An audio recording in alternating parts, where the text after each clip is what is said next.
The Classic NES Series was a sub-series of Game Boy Advance releases in 2003, aimed with the purpose of re-releasing a number of NES classics onto the Game Boy Advance for about $20 a pop at the time.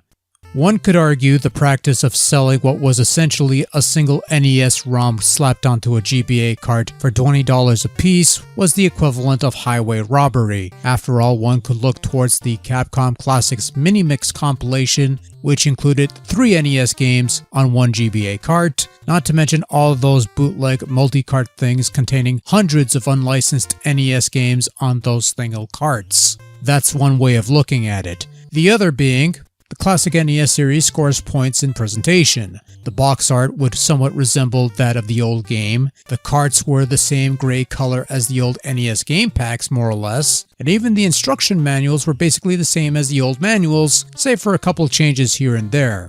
Nintendo released 12 of these for the first wave of Classic NES Series releases, and about a year later they released another wave of 4 games, including today's subject matter, Castlevania.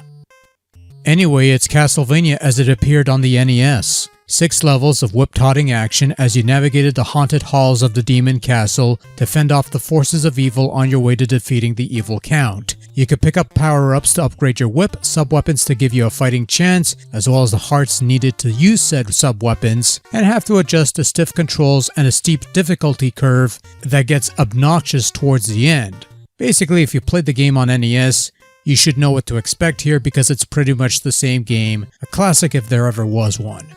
This Classic NES Series release of Castlevania on the GBA does add one minor convenience, and that's a save function. At any point during the game, you could hold the L and R triggers to bring up the generic Classic NES menu, where you have the option to reset the game, put the system to sleep mode, and also save your progress so that the next time you continue, you'll start at the first segment of the last block you saved in. You only have one save slot, however, and it can be very easy to overwrite your previous progress if you're not careful. So while it's not the Famicom Disk System save system that allowed up to 3 slots, it is, admittedly, better than nothing.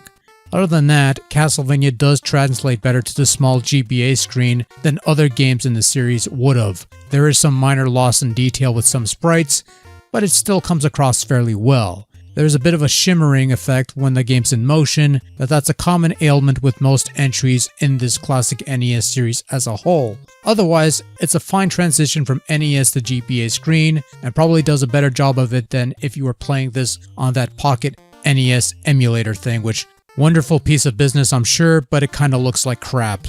That's just me, though.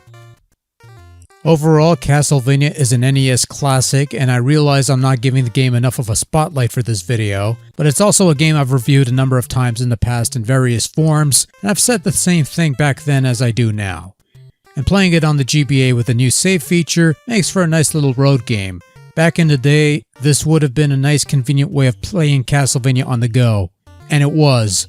Whereas nowadays it's more of a novelty item than anything, and the most convenient Portablemania fix would be a Switch and the Anniversary Collection.